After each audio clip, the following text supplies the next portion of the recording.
Hi guys, you're welcome to DENTOSTORM. In the build-up to an exam, it is quite normal to see students walking to the library carrying bags filled with books to read. Back in the day, seeing my fellow classmates do this always sent jitters down my spine. Or was it up my spine? Anyway, I was really studying, but I felt I wasn't doing enough. However, in reality, things don't work out that way. In my last video, I highlighted the importance of quality over quantity, and over time, it has reflected in the fact that studying very hard for long hours does not guarantee success in the exams. Imbibing smart and effective ways to study for exams is certainly a wise thing to do. Hence, I had to make this video for those of us not too sure about how to go about it. Let's begin. 1. Use the Pomodoro Technique. This technique involves breaking your study session into smaller parts. But how exactly is it carried out? Well, based on your study plan, you have to first identify which task or part of the curriculum you are going to start with. Then set your timer for 25 minutes. For those 25 minutes, until the timer goes off, you must remain focused on studying without getting distracted. When the timer goes off, stop studying and then take a 5-minute break, doing anything you feel like to relax and chill out. You could take a short stroll, call some friends, listen to some music, or even play video games. When the 5-minute break is up, repeat the sequence all over again. It's expected you do the 25-minute studying with the 5-minute break 4 times. However, after the 5th 25-minute study session, increase your break time by 10 to 25 minutes. Now, the effect this Pomodoro technique has is rather profound. That effect was coined the Zeigarnik effect, named after the Lithuanian Soviet psychologist Luma Zeigarnik. Based on studies she carried out, she postulated that our minds quickly forget finished tasks. However, they are programmed to continually interrupt us with reminders of unfinished tasks. So, using the Pomodoro technique is a valuable tool to study smartly and effectively. 2. The 80-20 rule. This is also called the Pareto Principle. This involves spending 80% of your time studying 20% of the most important material. Now I can hear some of you asking, how do you expect me to know which 20% of all the study materials I have is the most important for me? Well, there are 3 ways you could identify that 20%. First of all, a lot of what is discussed in the classroom does come out in the exams. If it wasn't discussed, you probably don't need to spend all your time and energy studying it. Secondly, take specific notes of the time your lecturer spends explaining concepts in a particular topic. If much time is spent explaining, it's probably something you'd need to remember for the exam.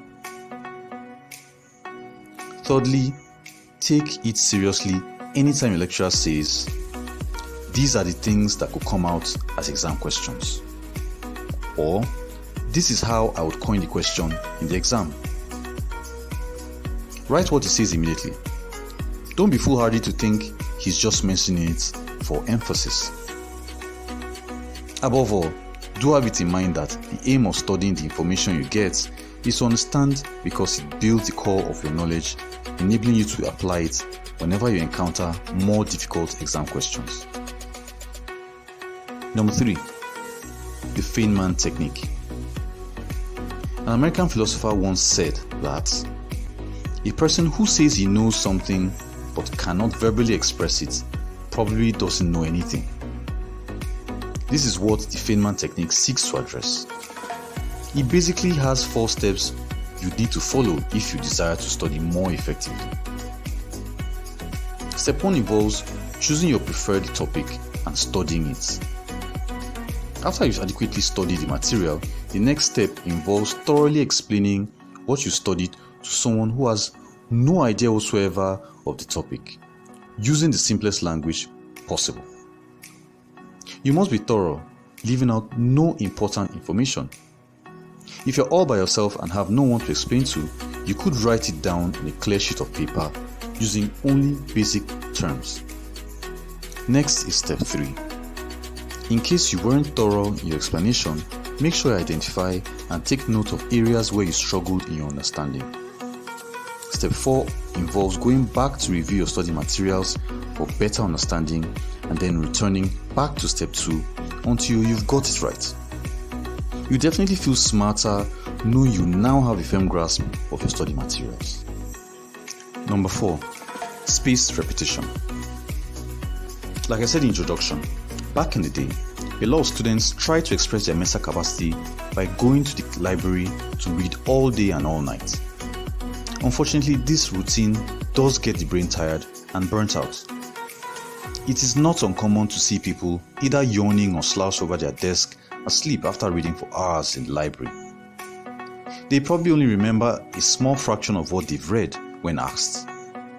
Frankly, your mind remembers theories, concepts, formulas and the like when repeated on a daily basis. This is the idea behind spaced repetition.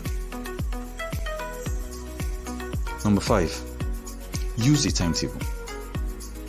Employing this technique is premised on the notion that the brain is better productive if it knows what to do and when to do it.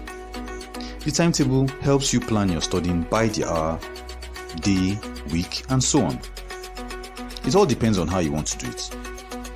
You could use a daily planner, an app on your phone, or you could simply drop a calendar on an empty sheet of paper.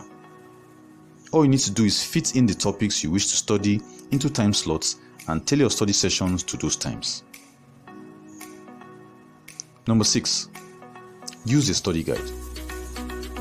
Some people say study guide is a cheat book, while others say it's more of a mini review document.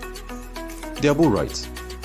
It's a booklet written by you, containing a condensed version of information extracted from your textbooks, the internet, classroom notes, and other sources.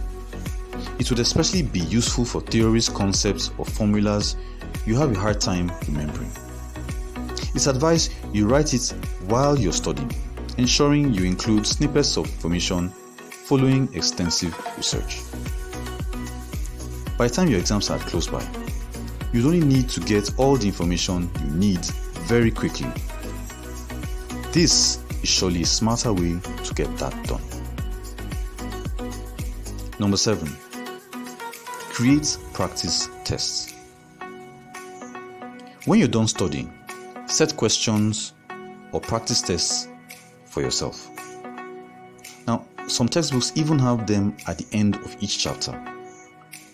These practice tests should be based on resources you have and should be of exam standard. It could come as multiple choice questions, fill in the gaps, true or false questions, or even essay type questions. Creating and then solving these practice tests helps you make your studying more effective as it tests your level of understanding. Who knows? The practice tests you answered may just show up in the exams. 8. Use mnemonics.